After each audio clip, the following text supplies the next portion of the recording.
Assalomu alaykum dadasi. Qatta yursan? Ishdan kelyapman. Nechida kelishing kerak edi ishdan? 6da. Soat necha bo'ldi? 6dan 5 minut o'tdi.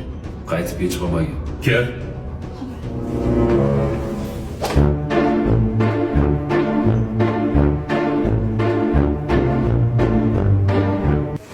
Dadasi ovqat qilaymi? Ovqat qilganman. Bor sus. Xo'p bo'ladi. Shoshma. Xo'p. To'kasi. O'zim suzaman.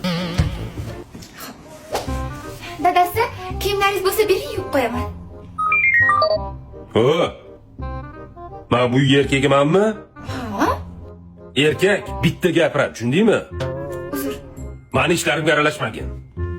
Kiyimlarni yuvib, dazmollab qo'yganman. Unda siz va'dangizda tursangiz, men ham va'damda turaman. Aling. Nima bu? Ha? Nima bu? Nimasan? Mashhurlarni sotmoqchimisan? Uyalmaysanmi xotin? Ha, uyalmaysanmi? Sen bilan oyga 300 dollar kelishgandik-ku, buni yuzi qani? Erkak bo'l. А мы все дальше живем, курим и пьем.